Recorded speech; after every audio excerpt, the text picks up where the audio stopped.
Welcome to a very special episode of Dinner by Dennis. Today, we are making every kind of butterbeer. Why do I say we? That was a signal. Hi! This is my brother Roy.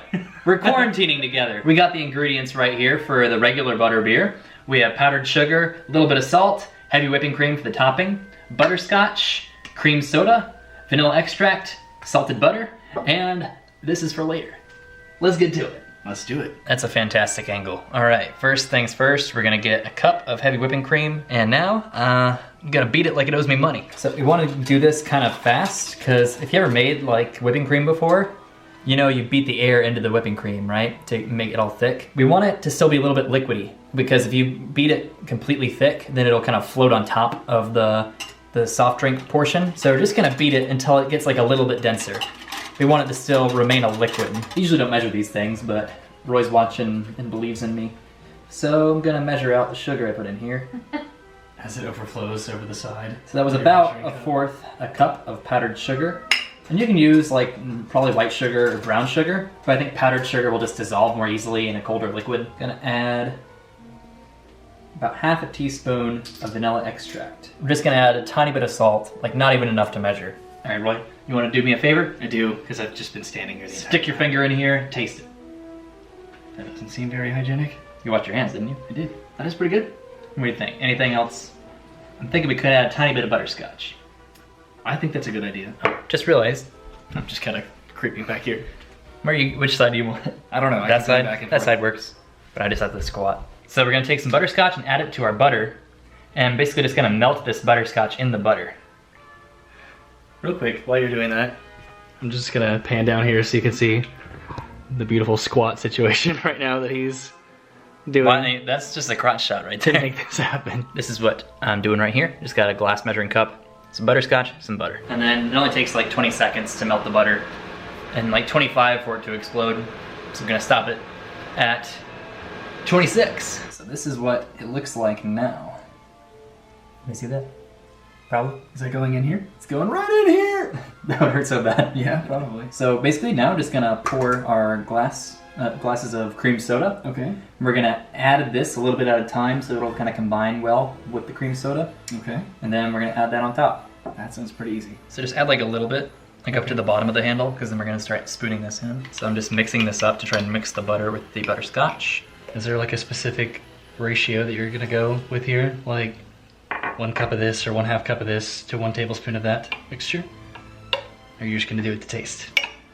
Not really. I guess like answer to my question, but I'll take it. I guess like 1/2 cup of this to a tablespoon of this. Mainly I just want to keep the butter away from the topping, because it kind of like foams up when it hits this cold soft drink, I suppose. As you can see, it's got like foam already.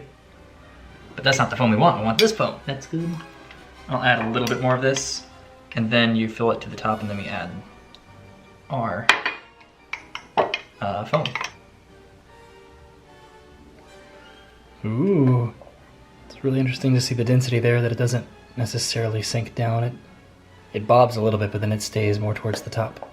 I think, well, if you whip it for longer, it'll be more dense, so it won't sink as much. How are we gonna do this? We're gonna sip from both sides at the same time, right? We can't do that. Yeah, we can. You just go first. With magic. You really have to kind of tip it back to get anything other than the foam on there. It like solidified on the top. I took a big sip, nice. You know what? That is incredibly accurate. How'd that happen? For those of you who don't know, Roy actually has a theme park vlog on YouTube. He's a big deal. He's got like 8K subs. He goes to Disney like every single day. Well, and Universal, because this is at Universal. So he knows what he's talking about when he says this tastes right. All right, as you can see, to mark the passage of time, I now have a beanie. Now I don't. Roy, tell him what we did for the frozen butterbeer. So we attempted 3 different times to make frozen butterbeer, all to no avail. So we tried it a different way, basically just adding ice to a blender with our regular butterbeer mixture and blending it. We thought that would make the slushy we were looking for, but we found that watered it down a lot and the taste wasn't quite right. What are we doing instead, Roy? So instead, what we ended up doing is we took our successful butterbeer mixture from our regular butterbeer attempt and we froze it. So it is in the freezer right now, and what we're gonna do is we're just gonna take that and we're gonna put it in the blender and we're just gonna blend that. So this is our frozen butterbeer mixture. It's kind of like half and half. There's like a big block, and then there's like some liquid that didn't freeze in here. Because, you know, cream soda doesn't always freeze completely. So hopefully the fourth attempt is going to be successful here. If it doesn't, then I just give up. If this doesn't work, then we're just cutting frozen butterbeer completely. I don't know. Oh yeah, see, just like the top layer was frozen, underneath it, it's still kind of liquidy. But we're not going to add ice to that, right? No. Yeah, maybe we can add ice again. Maybe you can just pour it all over your shirt too, that'll help. I got pretty much all that in. I'm gonna add like some more butterscotch just for fun. Yes. I have one more nice tablespoon of butterscotch syrup. Which setting am I using? I would say only pulse it a tiny little bit because of the liquid that's in there. That looks pretty delicious. That looks pretty good, yep. Does this look like the real thing? What do you think? It looks pretty good to me. Right color? Consistency is definitely correct. The foam is solid now as well. The foam is solid? Yeah, because I left it in the fridge. Okay, so this is it. This is our frozen butterbeer. The consistency looks pretty accurate. The cream on top is a little bit frozen, but I think it's melting a little bit in there. That's good. That is absolutely the closest that we've gotten. I also do not want to do it again because 5 times, I don't know. Tasty, close. What do you think? Oh, yeah.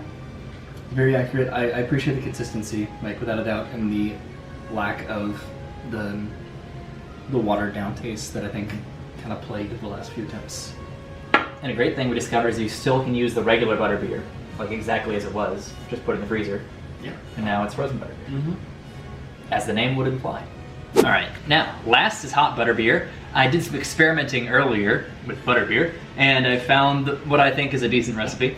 Okay. You What is ready? that, Dennis? We're gonna just mix it directly into the mug. There's no need for any measurements or anything like that. Okay. So first, I'm gonna start with the whole milk. And basically you just want to do about an equal ratio of whole milk to heavy whipping cream, I think. I'd say it's maybe like half a cup. Maybe a cup. In these measurements. The important thing is that you're just using the same ratio of all the ingredients. Right. Actually, I'm gonna do the spices first, because I noticed if you add spices at the end, it kind of just sits on the top. First, I'm gonna add just a little bit of cinnamon. I think we want a little bit more of a nutmeg than cinnamon flavor in here. And then probably about twice as much nutmeg as cinnamon. That's probably good. The nutmeg comes out a lot faster than the cinnamon does. I'm gonna add just like a drop of vanilla extract, trying to go light on it. I'm reformed. Oh, that's a lot. Now, gonna add heavy whipping cream. Now we're gonna add 2 heaping tablespoons of butterscotch. 2 each. heaping tablespoons of butterscotch. Yeah, so we're not doing any cream soda in this.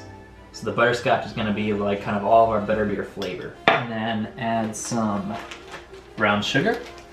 How much brown sugar? Probably like 1/8 of a cup. Oh, that was a lot. It was coming out in like globs. Every single measurement is just about this. Oh, that's too much. I've been helping so much, by the way. You wanna stir? I would love to stir. All right, last step before Roy stirs. Add about half a tablespoon of salted butter to each. And are you gonna microwave this? I am. Good question.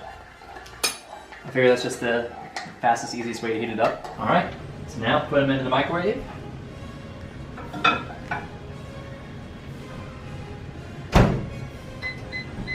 About 1.5 minutes. Stir it up. We'll be done. Okay, so we're dancing for the last couple seconds before the butterbeer is ready. In 3, 2, 1. Ah, You didn't do sorry. that. I know. Alright, let's see how this one is. Hopefully we don't have to do this one 5 times. Hot butterbeer I've had the least amount of times comparatively to the other butterbeers, but this is pretty darn close from what I remember. It's just kind of this like sweet, little fatty dairy drink, you know? It's like warm eggnog. Yeah, pretty similar. Yeah. It's very good, very buttery. I can really taste that nutmeg and cinnamon. And absolutely the butterscotch. This is hot butterbeer. Oh, 3 for 3, baby! Let's do it! Thanks for watching. I guess final thing is might not be exactly the same as the one you'll get at Harry Potter World Universal Studios, but I think it's pretty darn close. and hopefully it'll make you happy while we're all stuck here social distancing. And I don't know, anything to add, Roy? No, I mean, you said it. These are pretty close. I don't know if Universal's ever really come out and said what the recipes of their respective butterbeers are, but we can only do our best to recreate them, and I think we got really close. I enjoyed all of them. I think my favorite was just the regular butterbeer. I've tried to make that myself numerous times, and I think us doing it together, that's the closest that I've ever gotten, without a doubt. I've never tried to make the frozen butterbeer. That had a lot of trial and error for us today. The warm butterbeer, I think, was the easiest to try to replicate because there were a limited amount of ingredients, and then you know, there wasn't a whipped topping on top of it or anything like that. So, I mean, this is good. It gets me into the Wizarding World mood, as did the other few. So, thank you for having me help out. Mostly just stand here, but I did my best. Thanks for joining us, Roy. I enjoyed making butterbeer with my brother, and if you want to see him, check out Oiby on YouTube. He's a theme park vlogger. I am, indeed. So you can watch him enjoy Space Mountain while we can't ride Space Mountain for the next 3 months or however long. Ooh, we'll see. But see ya. have a good day. Goodbye.